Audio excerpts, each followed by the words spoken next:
innovation is the answer to statements like that. Innovation isn't the panacea to every problem we face in business, but all of us must learn that innovation needs to become a fundamental part of what we do and how we do it. It needs to become a fundamental part, a fundamental driver of our businesses. The reality is, if all your hands went up and the majority of those hands went up there, and you know that innovation's critical, what the hell are you doing about it? Yeah? The world and the pace of business is changing so fast these days. Innovation is a core driver of not only, allowing you guys to thrive, but in some cases will be the thing that keeps you alive, will be the thing that allows your business just to survive. Yeah. So hopefully some of the things that I'm going to show you today will give you an idea of how to approach innovation, some of the things that you can do, some of the ways of looking at innovation, and hopefully what I really want to try and do today is inspire you to start looking at innovation inside your organizations. But the playing field is level now. We've all got the same access to products, to manufacturing, to materials. Yeah? We can all get stuff made out in China at the same price. We've all got the same access to technology, to information, to insight. So what's the next wave?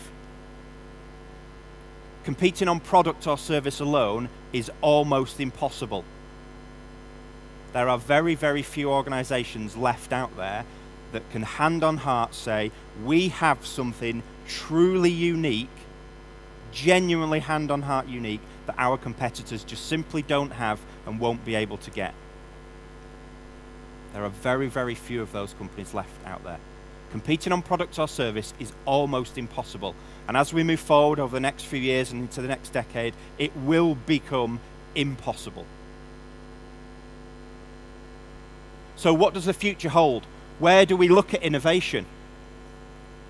If we produce a product or service knowing that our competitor can produce it literally within weeks now, not months or years, within weeks or even days, they can have their equivalent on the shelf. What do we do and where do we compete? And my prediction is innovation needs to start to focus on experiences. Over and above the product or service you guys either sell or provide, what's the experience that your customer or consumer gets when they deal with your organization? That's the one area where you can truly make something unique, where you can truly differentiate, that cannot be copied by another organization because it will be unique to your organization. Some of the work I'm doing at the moment, and the work's all over the world with completely different types of organizations, is around what does the future look like and how do we operate in the future? And it's something I call, how do we build the next generation organization?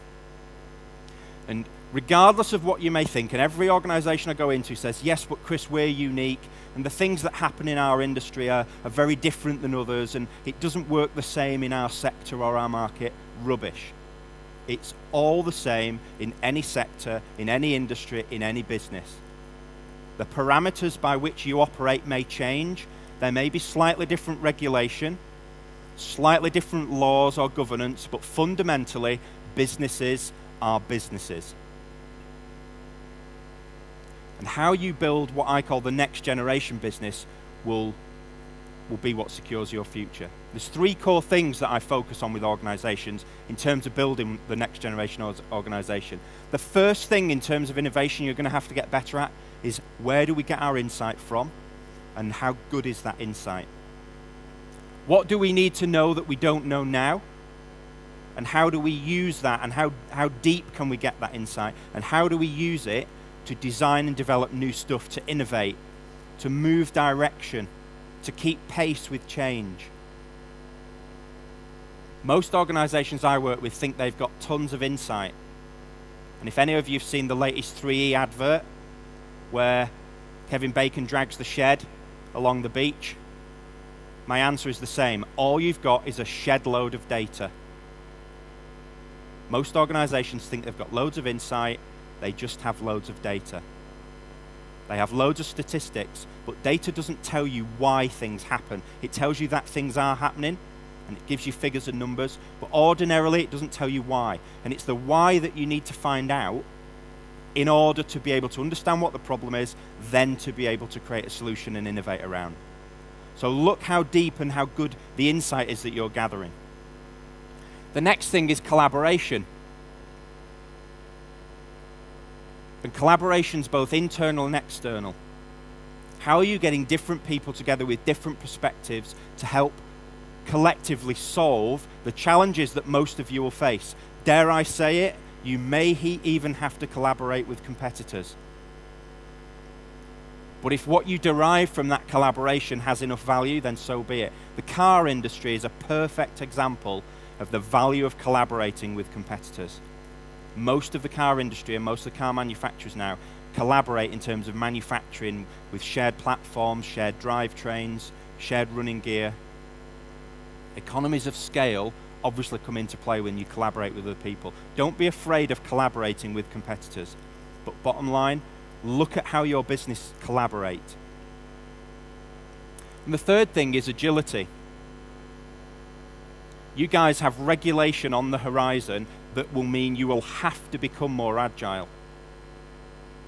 That regulation won't, and you shouldn't use it to say, oh, well, we now can't do anything because we're now even more heavily regulated. Our hands are tied even further. Use regulation as a catalyst for saying, okay, how do we do it then? How can we do things differently? How can we innovate, knowing that we cannot avoid regulation? How do we become more agile in the face of more stricter and tighter regulation and governance? Use these things as catalysts, not as barriers. Here's a little quote from Steve Ridgway, former CEO at Virgin Atlantic. We fly exactly the same planes as everyone else. We fly them under the same very strict safety rules, yet if you go on one of our planes and experience the service, you'll see that it is very different from many others. This is exactly what I'm talking about in terms of using innovation to differentiate in terms of experience. Don't just think that innovation's purely about product or service. And to that point, innovation's about every other business facet. Innovation's about how you innovate in terms of your brand, your organizational structure, how you find clever ways of marketing. Every area of your business, from top to bottom, is open and is ripe for innovation. The problem most organizations have is they're still stuck 20, 30, 40 years ago in their perception that innovation is purely about product or service. You can innovate in every different part of your organization. And the other point to that is, when you understand that every different part of the organization you can innovate in, that also means it opens up innovation to every person in the organization. Some people only think that they can contribute to certain areas of their business in terms of innovation. Most of your employees will think, I can't help develop new products or service, but they'll have ideas about how to be more efficient in terms of processes or systems. So innovate in every area of the business and make everyone in the business understand that they can contribute to innovation. There's 3 types of innovation typically. And the big one is radical, and that's game-changing stuff. It's looking at the future and saying, what's possible? What can we do? What's next? And the one that most of you will already do is incremental. Yeah? You might have lean programs and continuous improvement programs already at play in your organizations. Whether you have anything official, you will already be incrementally innovative because your businesses will be changing things and tweaking things. You'll already be doing stuff around improving the business, even if it's tiny. So congratulate yourselves that you are already doing innovation. You probably just don't talk about it. You're already incrementally innovative. Radical innovation is probably a big scary thing for you and you don't want to do that. And the reality is it takes time, it takes money, and it typically takes, it's upheaval, it's big changing stuff. So my tip is focus on the middle ground. It's something I call differentiated innovation. Incremental innovation typically also focuses on today and internal stuff inside the organization. So start looking at what happens outside the organization. And differentiated innovation is a great vehicle, it's a great language to say, the premise of differentiated innovation is what will make us unique? What do our customers need to see, hear, feel, be able to do, have access to? where they say, actually, that's really cool, that's quite unique. None of the other guys are doing that. Because when you do that, like Paul talked about, that adds to that whole value proposition of your negotiation. It helps you shift the balance of power, and it helps you move away from conversations about price. The problem you guys face is, today and the present dominates every thought that you have. And I ran my own businesses for 10 or 12 years, so I know what it's like to wear the CEO's shoes. I know what it's like to have P&L responsibility. I know what it's like to have responsibility for people. And like many of you, I've sat there at 2 in the morning with my head in my hands thinking, how the hell are we going to get out of this one? Yeah? So I know what it feels like. But the reality is, we can no longer live by running our businesses in the present day. We have to start thinking more and more about the future. 20, 30 years ago, it wasn't an issue because the future was far away. As I've mentioned earlier on, the future is tomorrow. Yeah? The future's coming at us at such a pace, we have to start thinking about it. The downside is the future's about risk and complexity and uncertainty and all these big scary things. But you know what? Tough luck. You're going to have to start looking at how you build your businesses for the future. Here's a quote from Curtis Kopp from Alaska Airlines, and he says, "Be bold. Challenge the status quo in your industry." Yeah? Don't think that just because that's what your industry is like, that's what you have to do. Walk in your customers' shoes. Again, all these people, who lead the way understand how important the customer is and how important that experience is. It drives their innovation. Walk in your customers' shoes. Talk to them constantly. That goes back to the thing I talked about insight and where you gather it from. Make focusing on the customer experience your top priority. That mirrors what Steve Jobs says. Focus on the experience and then figure out what you've got to do to deliver that. Also, when you communicate and talk to customers, that helps you look at the second thing I talked to you about, which is about collaboration. Get your customers in to co-create solutions for you and with you. That's much more powerful than you guys trying to solve problems and create things on your own. I spoke at a conference earlier on in the year, and one of the world's best experts on experience and customer experience is a guy called Mike Wittenstein in the US.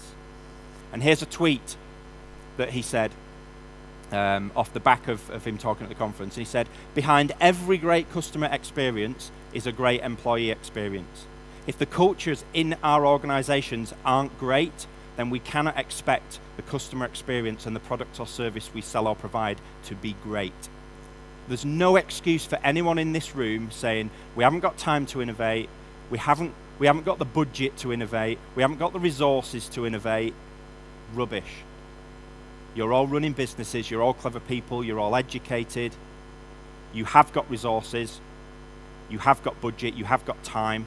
It's just about choice and whether you want to do it.